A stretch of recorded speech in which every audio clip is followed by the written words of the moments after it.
दिनेश भाई, ये घटना तो बड़ी दुखद घटना है कि मजदूर वहाँ फंसे हुए हैं और सरकार जो है, सरकार के मुखिया जो है इस पे चर्चा भी कहीं नहीं कर रहे हैं और वो बिजी हैं अपना कैसे जीत हासिल की जाए, कहाँ कहाँ क्या क्या हो रहा है, क्या स्थिति है वहाँ, कैसे बचेंगे मजदूर, सरकार दिखाई पड़ती है।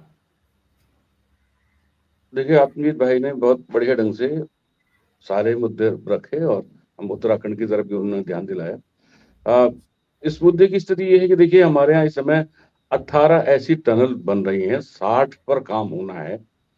और जो चार धाम रोड बनी है, ये रोड भी इसी तरह बेतरतीब ढंग से बनी है। मैंने पहले भी कई बार आपसे कहा कि यहाँ जो विकास हुआ है वो खुदाई का विकास हुआ है, खोदने का विकास हुआ है।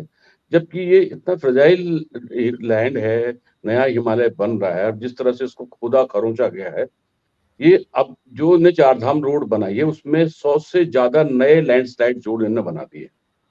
और जो ये अभी एक यहाँ से कर्णप्रयाग को रेल लाइन बन रही है। उन लोगों ने कभी श्रीनगर में एक कार्यक्रम किया था, श्रीनगर यूनिवर्सिटी का कार्यक्रम था, उसमें आए थे। शायद उन्होंने कुछ पैसा वैसा दिया होगा उस आयोजन का, तो फिर वहां उन्होंने कहा, उनको बोलने का मौका दिया गया। तो उन्होंने बताया साहब, इस टनल का सिर्फ एक हिस्सा हमने टीबीएम से खोदा है, बाकी हम कंट्रोल ब्लास्ट कर रहे हैं। अब कंट्रोल ब्लास्ट कहीं नहीं है, वो अंधाधुंध ब्लास्ट कर रहे हैं। और ऐसे ऐसे नाजुक पहाड़ों को छेद रहे हैं। जो श्रीनगर जिस जहां यूनिवर्सिटी बनी है उसके बगल से जो जा रही है वो बहुत ही, वहां से सफेद मिट्टी निकल रही है। वो तो अंदर क्या हाल, कैसा वो अंदर का हिस्सा है। निश्चित रूप से बहुत ही भुरभुरा वो सियर्ड रॉक्स हैं वहां पर। और उनकी खुदाई की जा रही है, जानते हुए भी कि ये सब ये फ्रेजाइल है। जहां जिस टनल की हम बात कर रहे हैं अभी, उस टनल में पहले मलबा गिरा था, यानी लोगों को पता था। एग्जिट के लिए कोई स्कीप टनल नहीं थी नहीं। अब मंगा रहे हैं, जब तबाही मच चुकी है, यहाँ से आ रही वहां से मशीन आ रही है, ये सब चल रहा है। 6 दिन हो गए, यही सब नाटक चल रहा है। तो उत्तरा जो पता नहीं, मोदी जी के आने के बाद से कुछ इतनी ज्यादा गति से विकास हो रहा है कि समझ में नहीं आ रहा है क्या हो रहा है, ये हो क्या रहा है, कैसा विकास हो रहा है। आप बद्रीनाथ और केदारनाथ में यात्रियों को पहुंचा देना चाहते हो, लाखों यात्री। अरे भाई, उसकी कैरिंग कैपेसिटी देखो। उस केदार में वो एक रगड़ में बना बसा हुआ है, लैंडस्लाइड में बसा हुआ है, वो वहां पर है। ऐसे वही बद्रीनाथ का हाल है, बहुत ही फ्रेजाइल है और बहुत ही कंजेस्टेड है। कहाँ कहाँ इतने यात्रियों को कराओगे आप? क्या कल्पना है? सिर्फ ये कि धर्म धर्म धर्म धर्म, इस धर्म ने इतना अधर्म कर दिया है, ये करा रहा है धर्म जो है। और ये भी जो हो रहा है वो वैसी अधर्म का नतीजा है। 21 में ऋषिगंगा की बाढ़ आपने देखी, कितनी तबाही मची। बाहर से लोग बेचारे यहाँ रोजगार के लिए आते हैं। झारखंड के मजदूर तब भी फंसे थे, अभी सबसे ज्यादा झारखंड के मजदूर वहां फंसे हुए। तो जोशीमठ का हाल है, जोशीमठ की आपने खूब खबरें पिछले 1.5-2 साल में चलाई होंगी। ये पूरा एक ऐतिहासिक कस्बा, वो खत्म होने की स्थिति, खत्म हो जाएगा वो। आज नहीं तो कल उसने जाना ही जाना है, क्योंकि उसके नीचे से जो टनल आपने खोजी, वहां भी एक टीबीएम फंसी हुई है और वहां से लगातार पानी रिस रहा है। तो ये पहाड़ पहाड़ हैं, यहाँ गैस भरी हुई है, पानी है। आप खोद खोद करके उनको इतना पोपला कर दे रहे हो कि सत्यानाश हुआ जा रहा है। तो ये विकास का जो मॉडल है इनका, इनका जो विकास है वो ये खुदाई वाला विकास है। ये यही नहीं, गडकरी जी सब तमाम जगह सड़कें बना रही है। आप तो यहाँ रोपवे और तमाम सारी स्कीमें यहाँ के लिए बन रही हैं। तो ये जो विकास का सोच है, देखिए इसमें ये शायद इसलिए इनको अच्छा लग रहा है कि जो खुदाई वाला विकास होता है उसमें बहुत पैसा है। उसमें ठेकेदार मालामाल होता है, नेता मालामाल होता है, इंजीनियर मालामाल होता है, ब्यूरोक्रेट्स मालामाल होते हैं।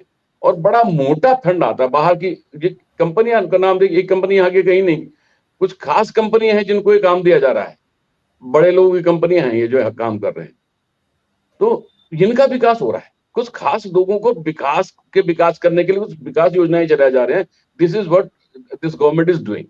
ये कुल कुल मिलाकर के ऐसा ये सब हो रहा है। बहरहाल, आपका जो असल मुद्दा था वो ये था कि सरकार जो है, जो मुद्दे हैं, जनता के मुद्दे हैं, उनको क्यों नहीं आगे बढ़ा रही है, उन पर क्यों नहीं इनका ध्यान जा रहा है। तो इस विषय पर बहुत बढ़िया आंकड़ों के साथ में आप मजीद भाई साहब बता चुके हैं आपको।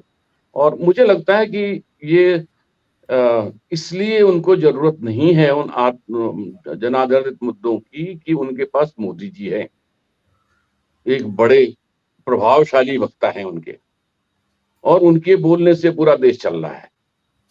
वो बहुत बढ़िया ढंग से अगर कोई झूठ को भी सच बोल देते हैं, और ये कला है कि साहब उसको दुनिया देश मानने लगता है। अब तक वही चला है। और अब लेकिन कुछ चीजें अब ऐसी हो गई हैं, मध्य प्रदेश ताजा उदाहरण है।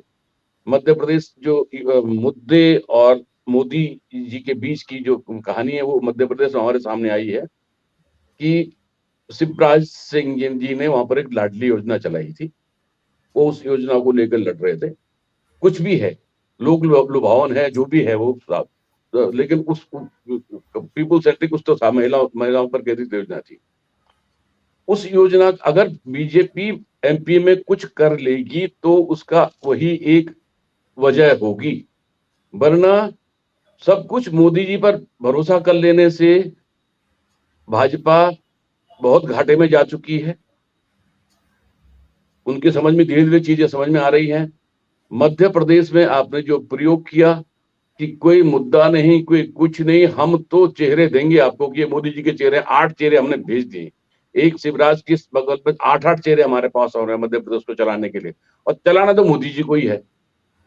तो एक एक व्यक्ति पर केंद्रित सिस्टम हो गया, और उस व्यक्ति ने भी कुछ सेलेक्टेड लोग चुन लिए हैं जिनका उनको विकास करना है। कॉमन आदमी तो सीन से हट गया है। जी किसानों जी की बात अभी भाई साहब नहीं की, तो किसानों के बारे में, किसान इतना लंबा किसान आंदोलन चला, और किसानों की असली पीड़ा क्या है ये देश समझ चुका है। उस जी आंदोलन में उसकी सारे पहलू एक एक करके सामने सब लोगों ने समझा, लेकिन हु केयर्स, उस इतनी देर से उसको लटकाए रखना, फिर जो समाधान आपने खोजे हैं वो समाधान ही नहीं है।